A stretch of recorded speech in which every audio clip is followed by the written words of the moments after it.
Hi there. Today we are going to discuss about managing individuals and diverse workforce. So let's get started. The contents that we are going to discuss in this lecture are diversity. We will discuss what is diversity, service level diversity, deep level diversity, big five dimensions of personality, and work-related personality dimensions. So how do we define diversity? It could be defined in many ways, but it is a variety of demographics, the cultural and personal differences among an organization, employees, and customers. Diversity is that people from different backgrounds, people from different religions, different languages, different ethnic groups, they come in one organization and work together. So we may say the organization, they have a diverse group of workers or diverse group of employees. What are the affirmative actions? Now, these are the steps taken by the organization to create the employment opportunities for minorities and women. And it is also sometimes required by the law to have the minorities and women employees. Employees action, we can say that in some organizations, some states, the government requires that organizations this should have the diverse group of workers and employees. So what are the general purpose of diversity? There are many, so we are going to discuss 5 general purposes. Number one is that no one is advantage or disadvantage.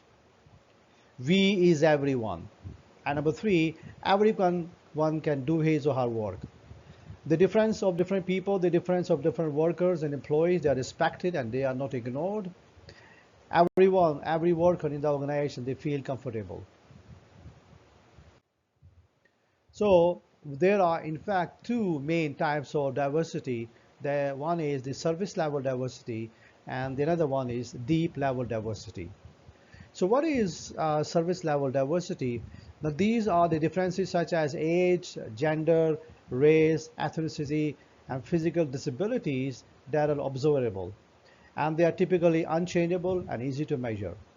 Or we may say that in other words, the service level diversity that any independent observers can usually agree on age, gender, race, and physical disabilities. Now we may say the service level diversity are easy to notice. People they can easily notice that how old is a person, does that person have any kind of disabilities. Now and these disabilities they cannot be easily changed. On the other hand, we have the deep level diversity. Now these are the diversity that are such as the differences such as personality, the attitudes that are communicated through verbal and non-verbal behavior, and they are usually learned only through the external interaction with others. Now we can say the deep level diversity, they are very difficult to measure until we interact with those individuals. And then we can say that he is a very good person, he is a very friendly person, or he is a very cooperative person. So that's why the name implies deep level diversity, they are difficult to measure. Now, as people in a diverse workplace get to know each other, the initial focus on surface level differences are replaced by the deep level differences. So the more interact we do with other people, the more we try to learn other individuals. Now, service level diversity, so as you can see here in the diagram, now these are the service level diversity, the outer circle, and the inner circle, these are the deep level diversity. So outer circle are age, the differences, race, ethnicity, gender, sexuality, physical and mental abilities. So we can say they are easily observable. Now, the deep level diversity, the inner circle, now these are the personality traits such as values, attitudes, beliefs, and so on. So age discrimination, now treating people differently because of their age, particularly in the recruitment, firing, promotions, and compensation decisions.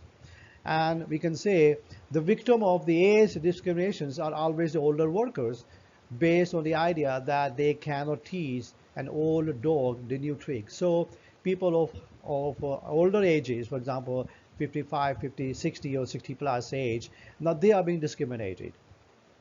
Social integration, the degree to which the group members are psychologically attracted to working with each other to accomplish a common goal or common objective.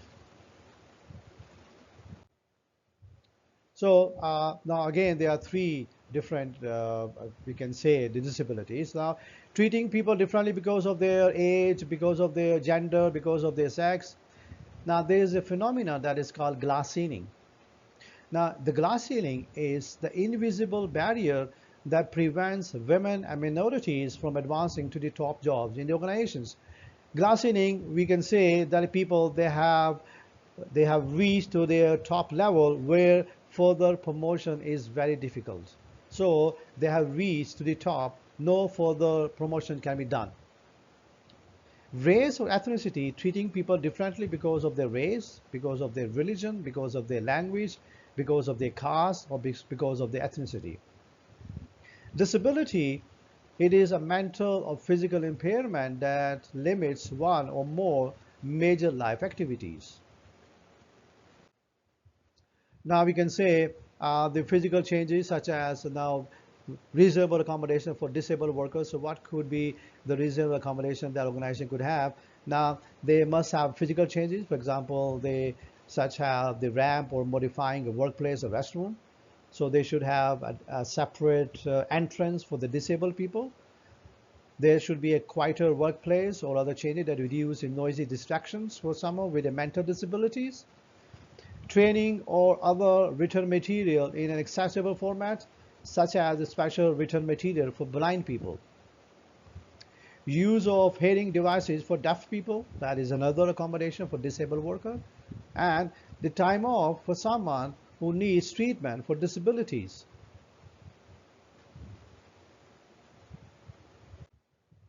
Now, now before I discuss the deep level diversity, now what is a disposition? Disposition is a tendency to respond to situations and events in predetermined manner. Personality is what? It is relatively stable set of behaviors, attitudes, and emotions displayed over time that makes people different from each other. Now, personality, we can say that usually these are those characteristics, these are those attitudes of the individuals, of the people that are mostly stable. For example, behavior of the people. People, they are very polite, they are very friendly, or they may be very angry. So we say angriness or politeness could be their personality. Now, there are 5 dimensions, or usually called the big 5 personality traits. So we have the extroverted people or extroversion, we have the emotional, consciousness, stable, agriness, and openness. So let's start with extroversion. So what is extroversion? The degree to which someone is active, assertive, sociable, talkative, and energized by the other individuals. Emotional stability, it is a degree to which someone is not angry, depressed, anxious, emotional, insecure, and excitable. Now, agreeableness means, as the name says, that they are the people that agree with someone. They are very cooperative, polite, flexible, forgiving, good-natured, tolerant, and trusting. So they agree to other people's opinions and statements easily. Consciousness, it is a degree to which someone is organized. They are very hardworking. They are very responsible, preserving, and achievement-oriented. Openness to experience, that is a degree to which someone is curious. They are very broad-minded. They're open to new ideas. They try to do new things. They are very spontaneous, and usually they have high level of ambiguity. Now, in addition to the 5 dimensional personality, now there are many other typical attitudes and behavior that the research shows. So we are going to discuss the 10 types of dimensions. So we have the authoritarianisms. Now, it means what? The people, in some organization, they try to possess the power. They try to keep the distance with the lower level workers because they believe that they are considered to be the more important individuals. So individual believe that there should be power and status differences within the organization, so they keep difference with the lower level workers. They believe that they have power, they have the authorities. Machiavellians, it is the extent to which an individual believes that virtually any behavior is acceptable in trying to satisfy their needs or meet their goals. Or we may say they are going to do whatever they wish to have to achieve their goals. So in fact, in some cases, Machiavellians, that is not acceptable, because sometimes the workers and employees, they may cross the limits to achieve their needs or meet their goals. We have type A and type B personality dimensions. So it is the extent to which people tend toward impatience, hurriedness, and competitiveness. And then we have type A and type B personality. So what is a type B personality? Now, a person who tries to complete as many tasks as possible in the shortest period of time. They are very hardworking, they are competitive, and they are usually very angry, and they are unable to relax. In other words, type A personality individuals are those that are hardworking, and they try their level best to achieve their goals, and they are unable to relax until they achieve their goals. Type B personality, they are just the opposite of type A personality. They are very relaxed, they are easygoing, unable to engage in leisure activities, and they worry not about their work. So they are just the opposite of type A. Locus of control, now it is a degree to which individuals believe that the action can influence what happens to them. Now you can see in this diagram there are two types of locus of control. We have the internal locus of control, and we have the external locus of control. Now, the internal locus of control, it says you make things happen. In other words, we believe in ourselves. We have a strong trust on our attitudes, or we can say in the internal locus of control, we are confident about our power, our skills. So whatever we do, we believe that we can do it. External locus of control, that we usually lose control over factors, or we can say these are the factors that are usually beyond our control. So we say that is our fate. Okay, so things happen to you. So what is internal locus of control? They believe that what happens to you is largely the result of our own actions. So we believe in our skills.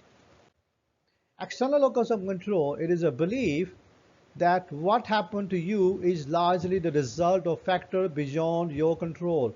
So for example, we appear in examination, and what if we scored a bad grade, a D grade or F grade? So we say the examination paper was very difficult, or I was not feeling well. So these are the external locus of control. So we can say we try to blame others. Affectivity is a stable tendency to experience positive and negative moods and react to things in a generally positive and negative way. And the last thing that we have is called mood linkages. Mood linkages is a phenomena in which one worker's negative effectively and bad moods can spread to others. So now if we have a bad mood, and that bad mood can negatively affect our colleagues, our workers, it is going to spread like fire. I hope you enjoy my lecture. Thank you for